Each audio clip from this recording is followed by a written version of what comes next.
Hola, ¿qué tal? Muy buenas noches. Sean todos bienvenidos una vez más a su espacio Tendencias. Como siempre, un gran gusto compartir con toda la audiencia de nuestro canal con temas de interés, de actualidad y en el día de hoy también de historia. Antes de contarles acerca de lo que vamos a hablar el día de hoy, quiero saludar a mi compañero en el set, Juan Fernando Jaramillo. Muy buenas noches. Buenas noches, Caterina, a usted, a todos los televidentes del canal Televid y en especial de nuestros televidentes de Tendencias. Caterina, qué calor en Medellín. Sí, estamos Tremendo calor está días haciendo. muy calientes. Sí, Sí, pero señor. más caliente es lo que vamos a contar hoy.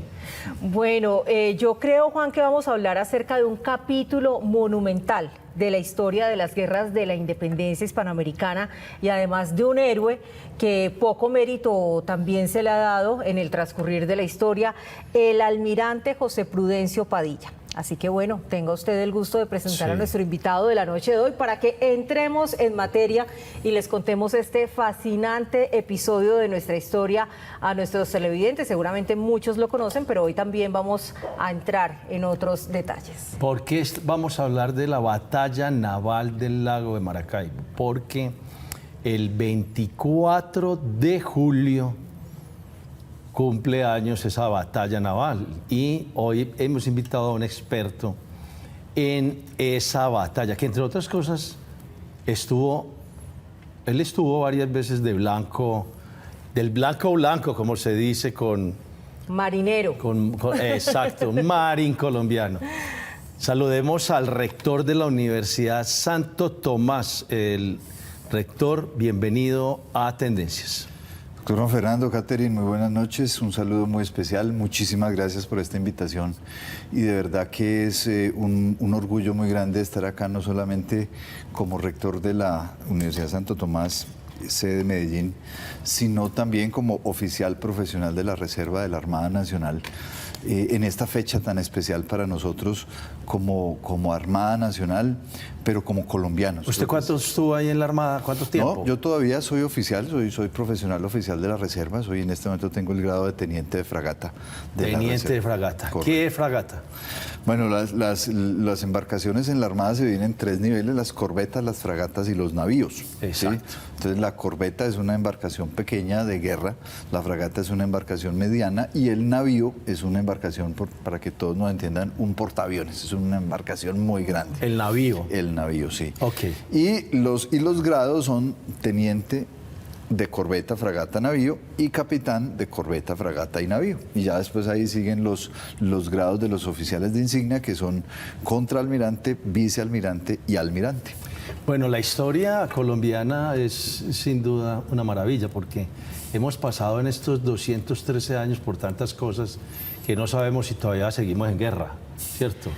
Pero la independencia de España, muchos la arrancan, vea, la arrancan en 1810, allá en esa esquina de Bogotá, ¿sí?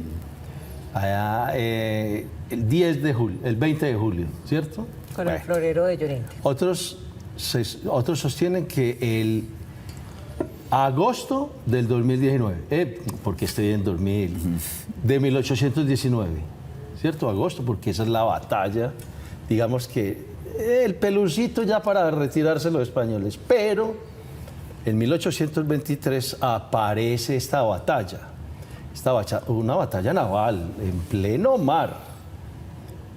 El experto está acá. Arranquémosles con eso. Preguntémosle, rector, o que nos cuente también a los televidentes un poco sobre el contexto de esas guerras de independencia que nos hace Juan en Hispanoamérica y cómo esta batalla del lago Maracaibo pues encaja en ese contexto.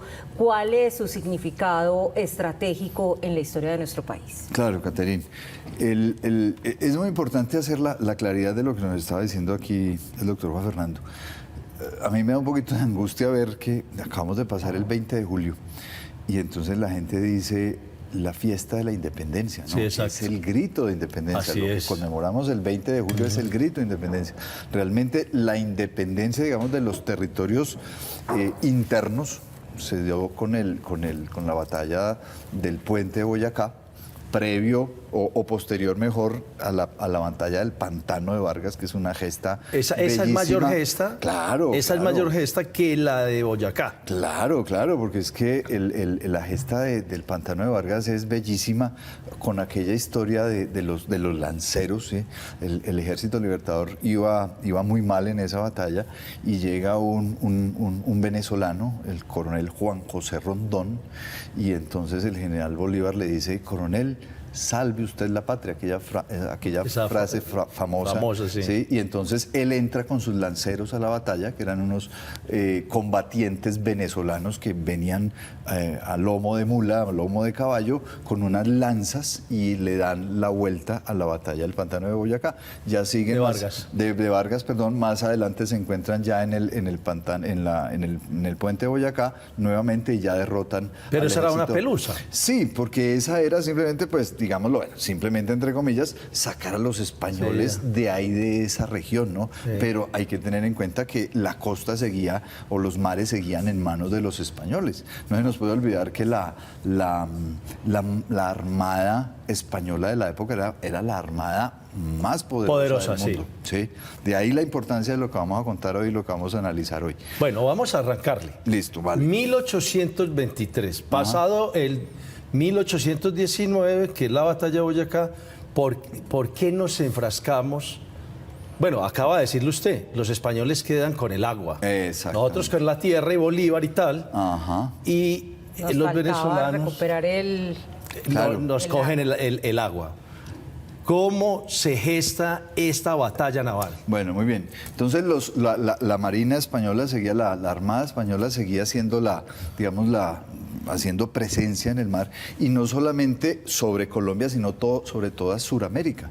Entonces ahí es donde aparece un personaje que es al que le queremos hacer un homenaje hoy, que es un hombre nacido en La Guajira. Sí, ahí muy cerquita de Riohacha, en un pueblito que ya después el desarrollo urbanístico absorbió. Es una zona que se llama Camarones, ahí cerca de Riohacha. Venido de una cuna muy humilde. Su padre, Andrés, le decían el maestro Andrés, y era el maestro Andrés sencillamente porque era una persona que se dedicaba a construir pequeñas embarcaciones de madera, canoas, para los pescadores y para el quehacer de aquella gente en la región. Entonces ahí nace José Prudencio Padilla. En ese pueblito era un hombre mulato, ¿sí? Era un hombre de piel bastante oscura, ¿sí? Muy humilde, que a los 14 años, después de ver a su papá trabajando en embarcaciones toda la vida, dice: me voy. Mulato, indígena, afrodescendiente. Exactamente. Sí, para que tengamos claridad sobre eso. Correcto. Guayú. Descendiente de una guayú. Exacto, y descendiente de una guayú. Y de un afro. Sí, exacto. Y entonces, a los 14 años, este hombre dice: me voy. Imagínense ustedes, uno a los 14 años, pues es un niño todavía, y el hombre se monta en una embarcación española y se va para España, se va para Europa. Y el hombre le dan ahí el cargo de mozo de cámara, ¿sí? Era una especie, pues, de ayudante de todo en el barco. Ese era un trabajo muy duro porque los castigos cuando alguien se equivocaban eran castigos muy fuertes. Por ejemplo, amarraban a la persona, por ejemplo, a los palos de las velas, y lo castigaban a punta de azote, ¿sí?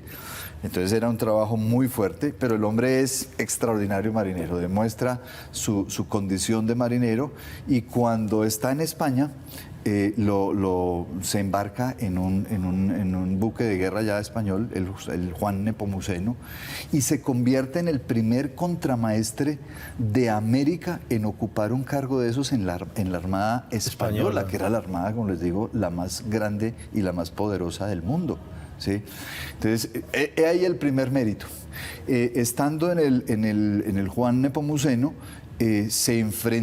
participa en la batalla de Trafalgar, que la batalla de Trafalgar es de los íconos de las batallas navales en la historia de la humanidad.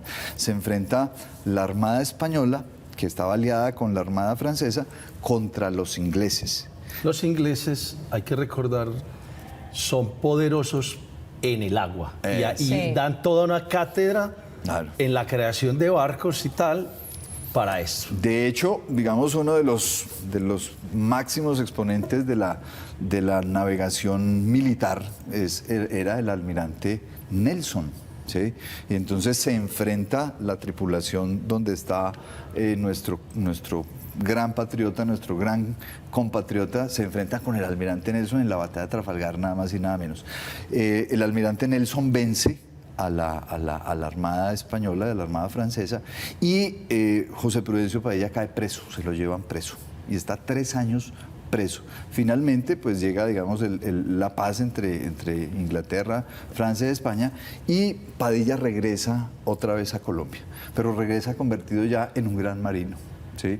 Y regresa con toda la experiencia de decir, estuve en la batalla de las batallas navales, ¿sí? Entonces ya llega aquí a Colombia y estamos en la época de la gesta libertadora, estamos en plena campaña libertadora, y Bolívar le dice, venga para acá, que usted sabe de eso. Venga, de cositas, sabe de cositas. Sabe cositas. Este hombre estuvo nada más y nada menos que en la batalla de Trafalgar. Este hombre tiene aquí mucho que aportar. Entonces, y conoce el corazón del enemigo. Total. Entonces Bolívar lo trae. Y empieza a trabajar con el Ejército Libertador. Y ahí tiene su primer rango militar en el Ejército Libertador, un rango de un oficial subordinado, ¿sí? ¿Qué definíamos en esa batalla? ¿Ibas a hacer pregunta, Caterina? Sí, Juan, le quería hacer una pregunta precisamente sobre ese mulato con herencia indígena, con un color de piel seguramente que era característico y que en la época debía ser también un elemento que marcaba, digamos, el estatus con el que era tratada una persona. ¿Cómo logra Padilla superar todas estas barreras sociales y convertirse en almirante? O sea, ¿cuáles eran esos plus que tenía en su ser? Claro. Lo primero que hay que decir es su heroísmo, ¿sí? O sea, era un hombre heroico, era un hombre que había estado en una batalla, la batalla naval icónica de la época, y que además se movía perfectamente bien en el mundo de la marinería, ¿sí? Que había sufrido los rigores del mar, que había conocido qué era el mar, y que cuando regresa después de estar preso, después de la batalla de Trafalgar, le dicen, venga, este hombre sabe, ¿cierto? Entonces, digamos que el primer mérito fue eso, que a pesar de su color de piel, a pesar de su condición social, es reconocido como una persona heroica y una persona conocedora del mundo del mar. Muy bien. Vámonos a una pausa. Y ya regresamos también con su pregunta que tenemos pendientes para seguir en este recorrido por la historia aquí en Tendencias esta noche.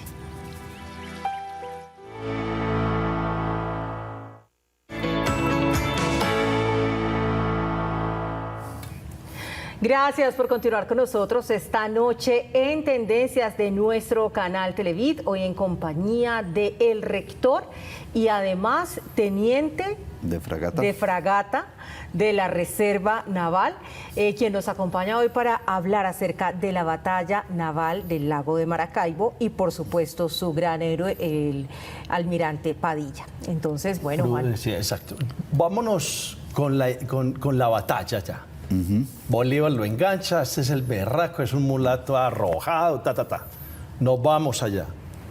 Y le va a contar a los televidentes por qué ha sido el único hombre en la historia que lo han matado 3 veces.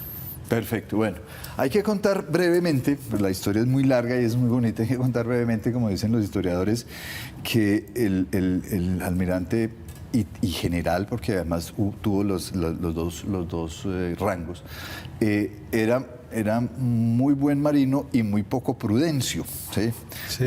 Tenía mucho de marino y muy poco de prudencio, como su nombre, porque le gustaban mucho las mujeres. Entonces el hombre, a pesar de no ser un hombre, no ser una figura muy agraciada, se casa con una cartagenera bellísima. Tenía su swing. Sí, tenía su encanto. Y entonces una cartagenera bellísima se casa con él. El matrimonio le dura poco, precisamente porque era un hombre bastante díscolo en ese sentido. Después empieza a salir con otra chica y comete, digamos que el error de su vida, ¿sí? Se enamora de una jamaiquina que era la novia nada más y nada menos que del general Montilla, que era un general venezolano, ¿sí? Muy amigo de Simón Bolívar. y la jamaiquina abandona al general Montilla y se va a vivir con José Prudencio fuego París. amigo. Sí. Eso nunca se lo perdonará el general Montilla, ¿sí? Porque un hombre le puede perdonar a otro hombre una derrota en una batalla, pero nunca una derrota frente a una dama, ¿sí? Entonces, dejémoslo ahí. Nuestro almirante participa en la liberación de Cartagena, hace una gesta histórica que se llama la Noche de San Juan, navega el río Atrato, navega por el Chocó, navega el Orinoco, unas campañas exitosísimas desde el punto de vista militar, ¿sí? Captura una cantidad de material de guerra, captura una cantidad de españoles que iban obviamente en contra de la libertad, y finalmente se llega el 24 de julio de 1823, cuando con un gran arrojo, con una gran estrategia, con una diferencia grandísima frente a lo que era la Armada Española, se enfrenta a la Real Armada Española en el Golfo del Lago de Maracaibo y con una estrategia impecable de guerra naval los derrota, ¿sí? Y ahí se acaba la hegemonía de la Armada Española en tierras del Atlántico y del Caribe. Él corta por completo el ingreso de los navíos españoles a toda América del Sur. Y entonces ahí queda libre, digamos, todo lo que es Argentina, lo que es Perú, todo lo que es el sur de América queda libre gracias a esta acción del general Padilla y del almirante Padilla en esa gran batalla. Es tan grande que tanto Venezuela como Colombia celebramos el 24 de julio, celebramos la batalla del Lago de Maracaibo, porque para Venezuela también fue decisiva esa gesta libertadora. Llega por encima de Padilla. En lo naval no había nadie. Nadie, absolutamente nadie. Tenemos que decir, y lo dicen muchos historiadores, Padilla es al mar lo que Bolívar fue al agua. Sí, impresionante. Es impresionante. Pero creo que no se le ha hecho justicia, no, ¿cierto? para en nada, la memoria. Para nada. Es que fíjate, Caterín, que ahí viene la parte triste de la historia. Entonces llega Padilla como un héroe a Bogotá, entra en su fase de retiro, ¿cierto?